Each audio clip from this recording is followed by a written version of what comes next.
Now stop me if you've ever heard this one before. Houston, we have a problem.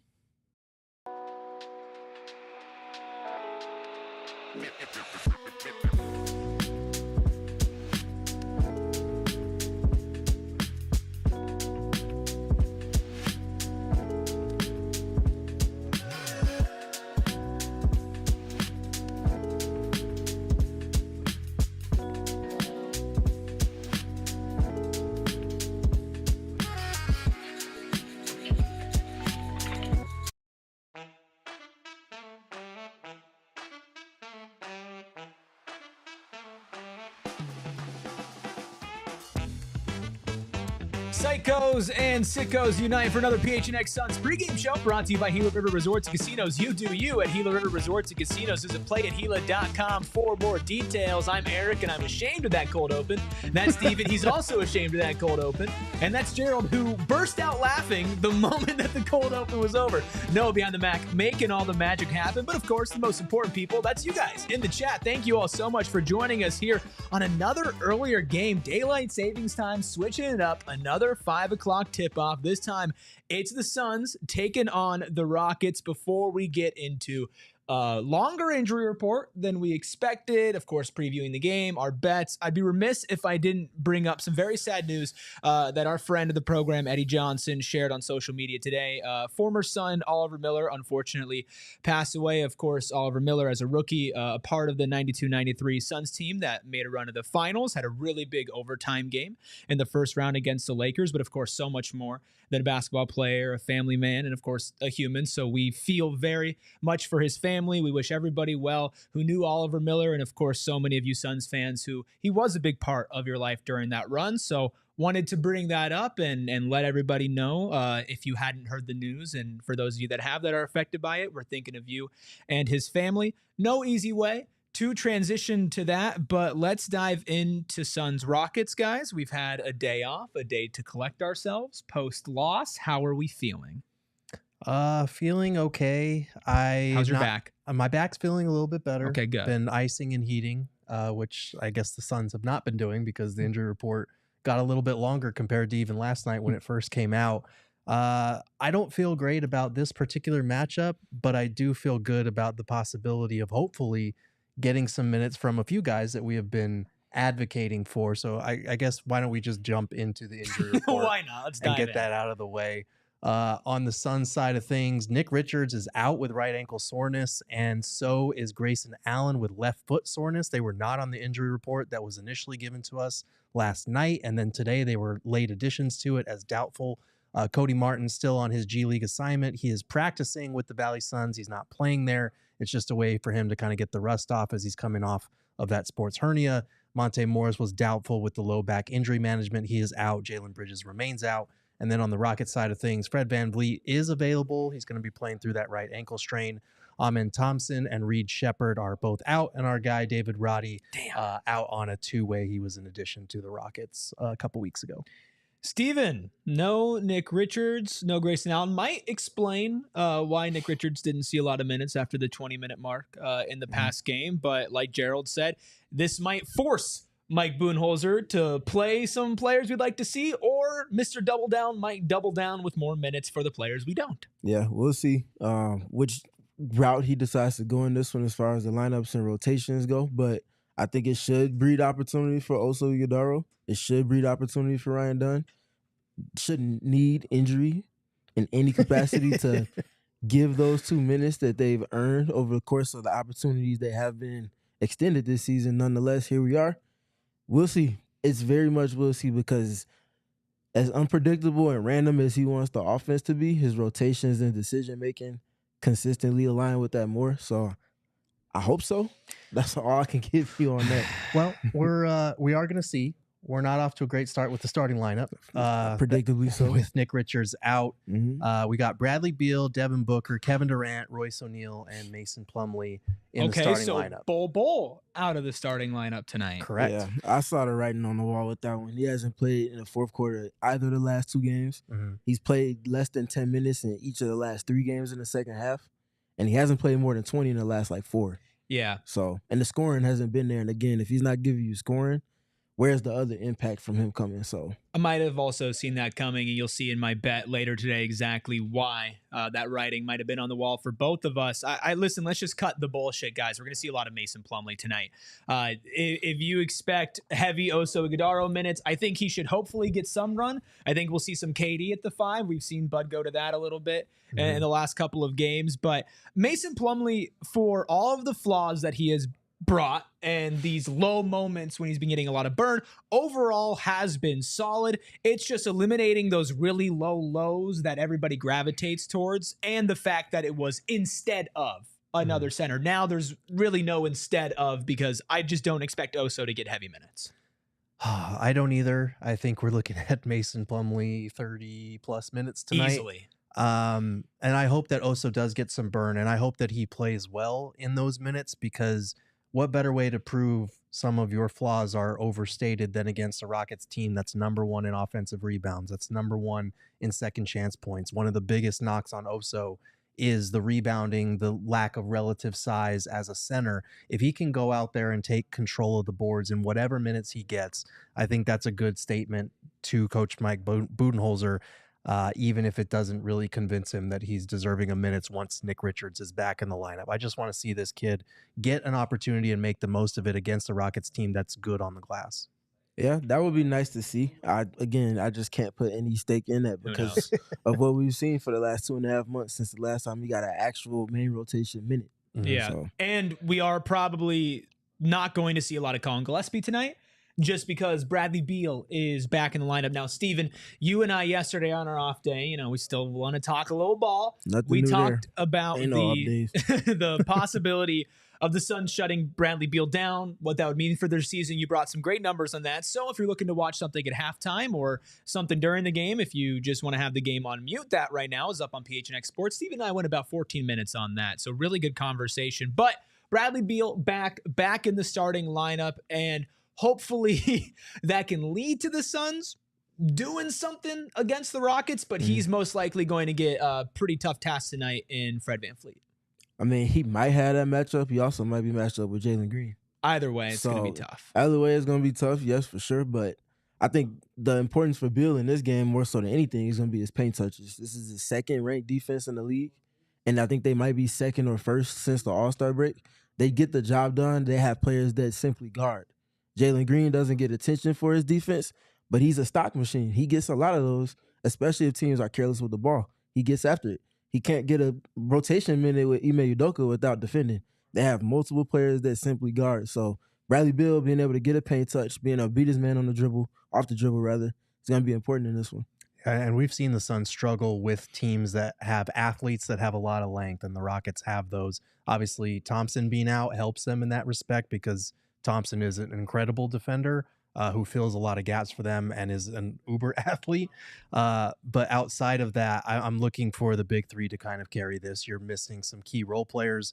You need those guys, like Steven said. You need Bradley Beal to be getting paint touches. You need Devin Booker to have an efficient shooting night, and you need Kevin Durant to be able to command some of those double teams and make the right reads out of them, because, as Steven mentioned, this is a very good defense you're going up against. And this is, we've talked about the schedule ramping up. This is the start of it. This is one of the top teams in the West, and you've got some ground to make up. So you're going to have to take advantage of every opponent that is not 100% going into that, and that's the Rockets tonight. And I think another thing to focus on with this Rockets team, young, athletic, good defense, good rebound. These are all things that are like the antithesis of the Phoenix Suns. They also do have a really solid head coach, Steven, and Ime Udoka. They do. He's, honestly underrated at this point. The way he established non-negotiables last season in his first season with the Rockets, and now has built a foundation off of that to where, like I mentioned, Jalen Green understands that, yes, he might be inclined to the offensive side, but he can't get the minutes he needs to put out that production if he can't guard and do so in a sustained way. So that's just another instance of that, in addition to what Alfred Şengün, much maligned for his defense or lack thereof, all of a sudden is above average defender this season. That's not a surprise. That's a coach with a process and a plan, and is not budging for any player that might be coming into his context. So we see the result. We see those results, and it's not a surprise. That's all-star Alperen Şengün. Exactly. Gerald. What kind of difficulties do you feel like he could present on the defensive end for the Suns as far as, being a Rockets hub on offense? A lot, especially because you are down Nick Richards, who is a guy who can corral some of those rebounds, keep the Rockets off the glass, and has been someone that they're encouraging to chase as many blocks around the rim as possible. He's not always going to get them. Sometimes that does leave the Suns open to bad rotations on the backside when he's chasing blocks, but he's kind of their only big that has that element. Mason Plumlee being more ground bound and Oso Ighodaro not playing as much. So it's going to be a handful for them to deal with his physicality, to deal with his playmaking, to deal with everything that he brings to the table. There's no beating around the bush. That's a tough matchup. Well, we've mentioned a lot of players from the Rockets: Fred VanVleet, Jalen Green, Alperen Şengün.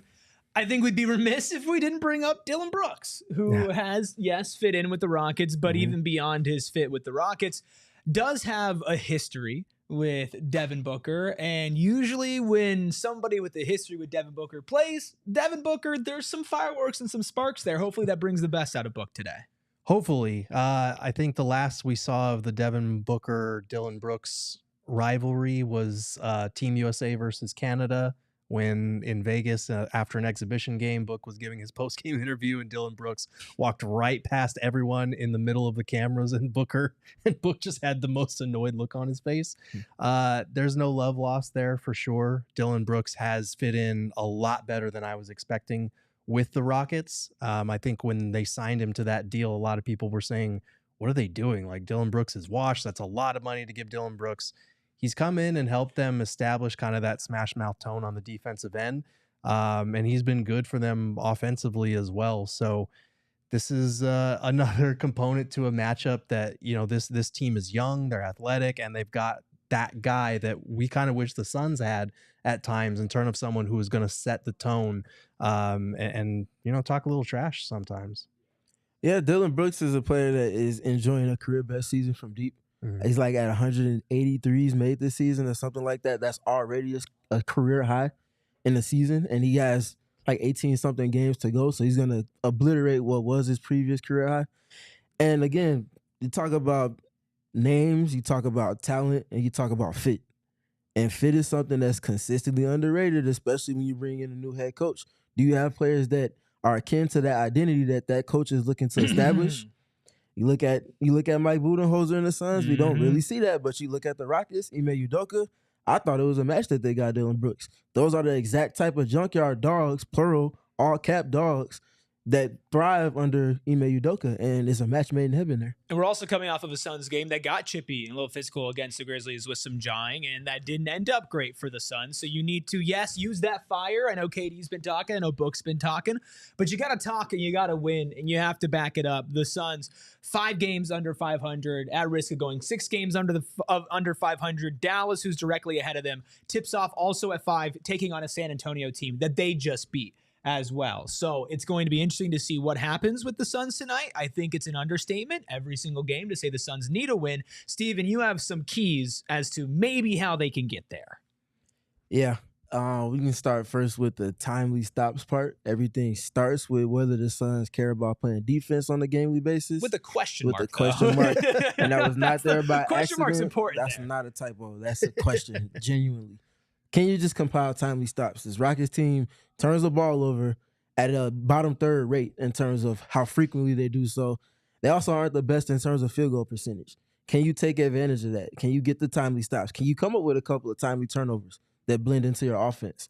And then key 2, collective board presence. This team is one of the best in the league in rebounding. They're top 8 in rebounds. Generally, they're number 1 in offensive rebound percentage. They get the job done, and they also go to double big lineups with Steven Adams and Alperen Şengün. So don't be surprised if you see that. Also, don't be surprised if you see a 2-3 zone with those 2 players on the court with Jabari Smith Jr. Keep an eye on that. And then the last thing, second side, offense and tempo. I talked about them being second best in the league in defense and also second in half-court defense. You have to find offense from the second side. You can't just go through one play, one action and expect for the shot to be there. Can you move the ball? Can you keep the ball movement ahead of their rotations defensively? Those are their outlets to winning this game. Yeah, absolutely. I love the timely stops with the question mark. The boards, like I mentioned, and again, you are going to have to move the ball against this defense because they are very stout And I'm tired of seeing the Suns struggle with teams that fit this exact archetype. They look slow and old against these exact type of teams. So the ball movement, the execution is going to have to be pristine to counter that. And Houston riding a slight win streak as of late, 3 in a row after losing 3 straight, 2 of those against the Pelicans.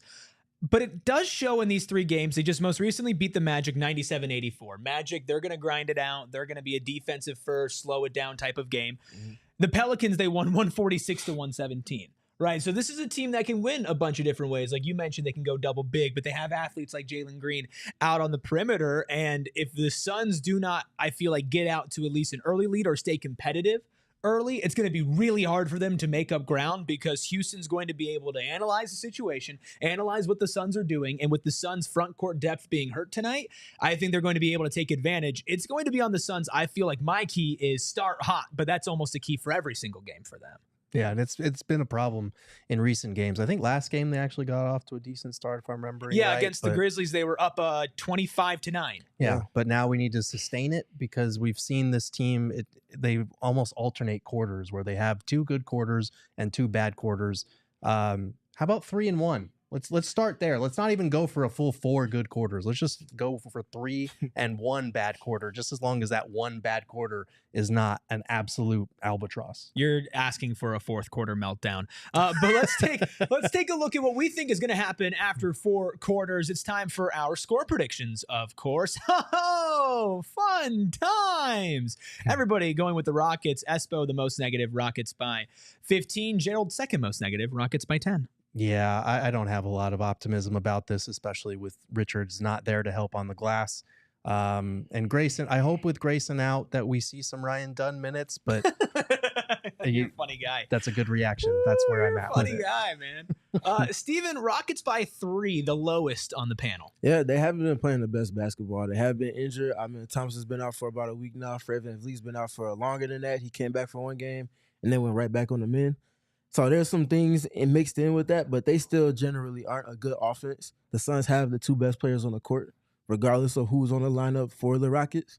That should lend itself to them getting the offensive production that they need at bare minimum from those 2 in particular.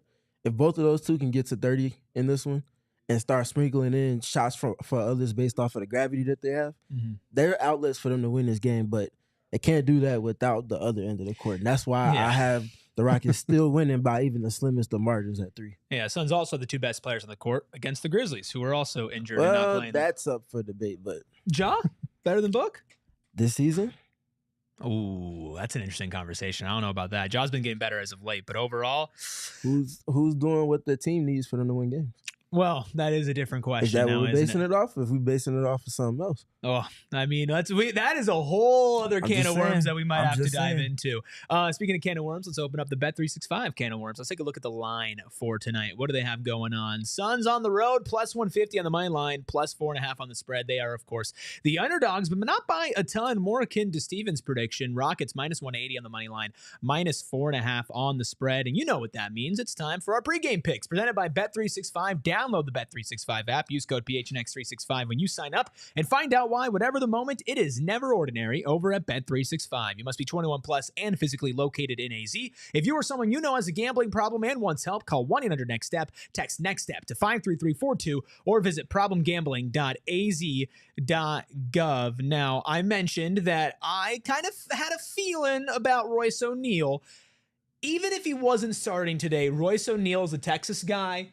Grew up there, went to Baylor. If you saw the Suns, posted a video. Ryan Dunn and Royce O'Neal went out shopping for cowboy boots and cowboy hats. So I got a good night from Royce O'Neal. It is a 1-leg bet. I got Royce O'Neal over 15 plus points tonight at a plus 700. I'm playing with the lead, so I'm getting good odds, but I'm not doing anything too crazy. Steven, how many legs is your parlay tonight? I'm not even going crazy. Wow. Okay. Look how big the text is on that. Second of all, you have more multi-leg parlays than me this season. Oh, get out of here. No, get stop out of here. Stop. You know how you started the season, man. Don't have short-term memory loss. Anyway, no chance. You asked me what my bet was. Dude, so now you it's do my turn to 15 talk. leg parlays Not every 15 legs, not 15. I'm going to pull up the receipts. Anyway, 36.5 points, rebounds, and assists combined for Kevin Durant tonight.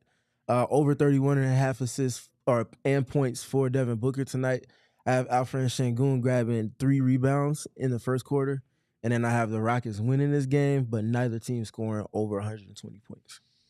That's interesting. First of all, you're so wrong about which one of us has put bigger bet. Like, if I might have to go back and do the math of just how many legs each of us has put, because yeah, I've had some bigger ones, but there's no chance. I think Espo has a pretty simple bet tonight, not a big bet. Alperen Şengün triple double. I mean, big odds, plus 1,400. But to be honest, though, that's not unrealistic, man. With no Nick Richards and Mason Plumlee starting, even if they were playing, that's not unrealistic. Honestly, not at all. Alp is having an all-star borderline. Not gonna say he's gonna make it, but borderline all NBA season. Mm-hmm. Yeah, he's been really good for them, and he has been on a lot of nights their best player, and they're overall a very collective and cohesive team. Do we have any final notes, final thoughts as we begin to wrap things up on the pregame show tonight?